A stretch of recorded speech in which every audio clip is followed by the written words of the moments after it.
আসসালামু আলাইকুম সবাইকে। সবাই কেমন আছেন? আল্লাহর অশেষ মেহেরবানি এবং দয়ায় আমিও ভালো আছি। আজকে মেয়ের জন্য চিকেন বল প্রিপারেশন করছিলাম, ভাবলাম আপনাদের সাথে শেয়ার করে রেসিপিটা।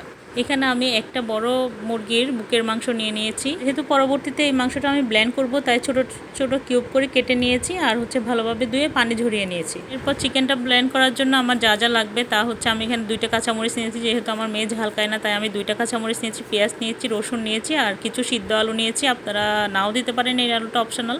আর একটু ধনিয়া পাতা নিয়েছি। এরপর আমি ব্লেন্ডারে মাংসটা নিয়ে তারপর হাফ হাফ সবগুলো পেঁয়াজ কুচি, তারপরে রসুন কুচি, অল্প কিছু আলু সিদ্ধ, ধনেপাতা, কাঁচামরিচ, এগুলো দিয়ে হাফ হাফ করে আমি ব্লেন্ড করব।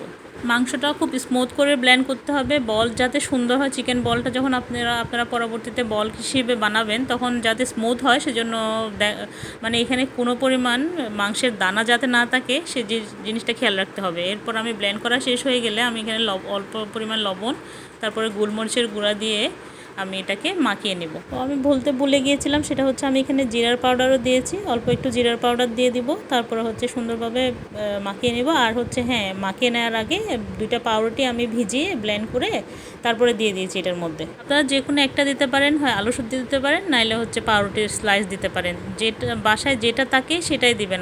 আমি আজকে 2টাই দিয়েছি দেখানোর জন্য, দেখানোর সুবিধার্থে, যে দুটোটাই দেওয়া যায়।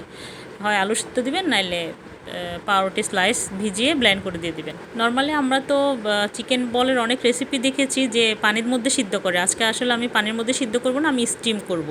আমি রাইস কুকারে স্টিম করব। রাইস কুকার তো সবার বাসায় থাকে, আর যদি আপনারা রাইস কুকার না থাকে তাইলে স্টিমারের মধ্যে গ্যাসের চুলায়ও স্টিম করতে পারেন।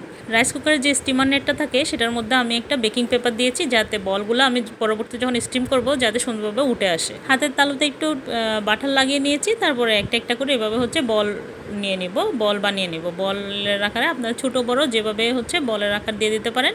তারপর একটা একটা করে স্টিমারের মধ্যে দিয়ে দিব। আমি স্টিম ততক্ষণ পর্যন্ত করব যতক্ষণ পর্যন্ত না চিকেনটা ভালোভাবে কুক হয়ে যায়।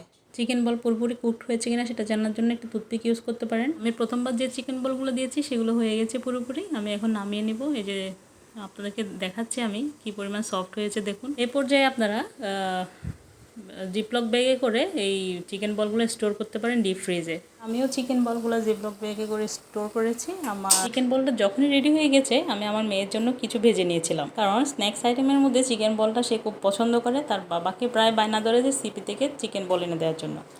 আমার এই রেসিপি ফলো করে আপনারা যদি বানান, আশা করছি সিপির মতো চিকেন বলটা আপনারা বানিয়ে ফেলতে পারবেন ঘরে বসেই।